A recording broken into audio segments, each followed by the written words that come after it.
It takes incredible talent to make the NBA, but not everyone gets the credit and recognition they deserve. This is the 10 best NBA players to never be an All-Star. This is the part of the list where you could really reorder any number of players. Hell, I probably left a number of players off this list. For the next two, I definitely switched their spots around quite a bit. But next up, BIBBY. Best known for being the lead guard of the Kings team in the early 2000s, one of the most exciting teams of the era. The Kings almost reached the finals in 2002, had it not been for some, let's say, questionable calls in the Kings-Lakers series. Overall, BIBBY may have been a victim of being overshadowed by his own teammates. His teammates Chris Webber, Vlade Divac, Peja Stojakovic, they all made All-Star teams while with Sacramento, but the point guard was passed up. He was in the top 10 in NBA for assists 3 times, top 10 for 3 4 times. His career year in 04-05, he scored 19.6 points, had 6.8 assists, had 4.2 rebounds, and had a real case for being snubbed. In the early 2000s, BIBBY made it a habit of giving other teams fits. Webber back to BIBBY, has the open shot.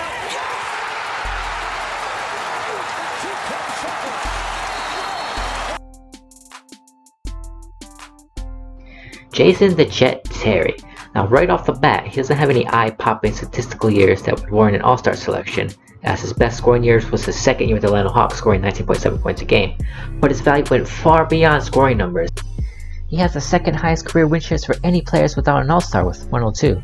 He was an absolute marksman from 3. He's 7th all-time in 3-pointers, and is a career 38% 3-point shooter. He would take home a 6th Man of the Year award in 2009, and the Jet would save his best performances for the playoffs, playing with the Dallas Mavericks, being a key piece for the first Mavericks Finals appearance in 2006, and would be the second best player on the Mavs when they won a title in 2011. In those 2011 playoffs, he shot a scorching 44% from 3. He also wasn't afraid of the big moment, and there was no shot he wouldn't take. Wants the ball, has them again, excellent ball denial. Terry, a long 3, bang! Jason Terry gives the Mavericks a 7-point lead with 33 seconds. Byron Scott. Talk about getting overshadowed by your teammates. In his prime, he played with 3 Hall of Famers who all received much more recognition than he did. He was a Lakers starting shoe guard from 1984 until 1993, and while playing with the Showtime Lakers in the 80s, he would win 3 championships. He would lead the league in 3-point shooting percentage in 1984-85 season, with 43%. He would even lead his star-studded team in scoring in 1987-88 season with 21.7 points a game. He was a pivotal piece of the Lakers dynasty asked to take a scoring role, and a primary defending player as well. He sacrificed a lot of potential accolades and recognition for team success. This is the type of teammate anyone would want to play with. While today he's known more for his coaching career and athletic career, people often forget the type of athlete and competitor Byron Scott was. Got to stay aggressive at the offensive end. Magic, down to Byron Scott.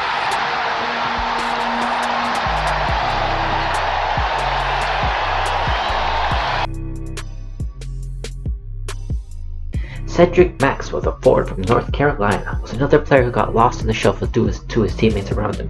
Playing with the Celtics in the 80s, it's hard to outshine the likes of Bird, McHale, and Parrish. Now, the argument for Maxwell being this high on the list are twofold.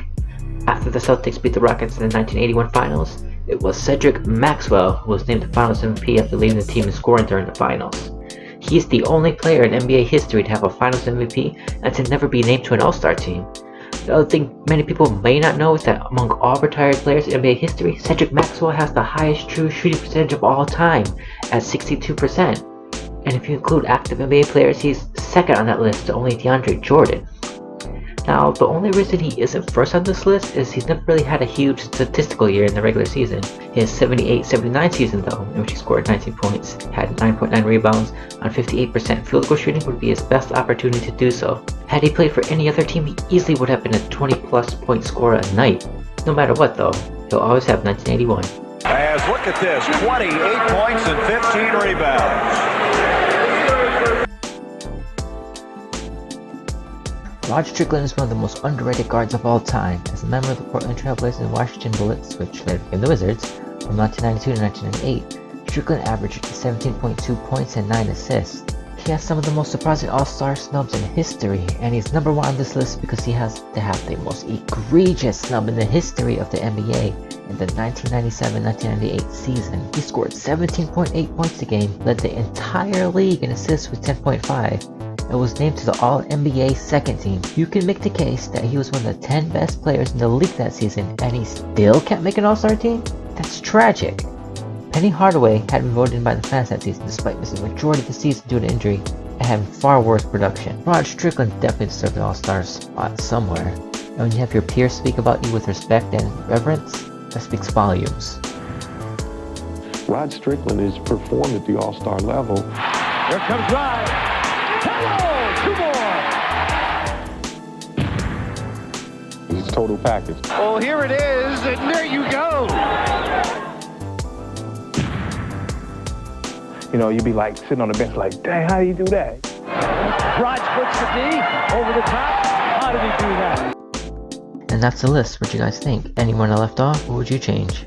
Leave your thoughts in the comments down below. If you like what you see, come back for more content. Coming at you soon. And until next time, Boyle signing out.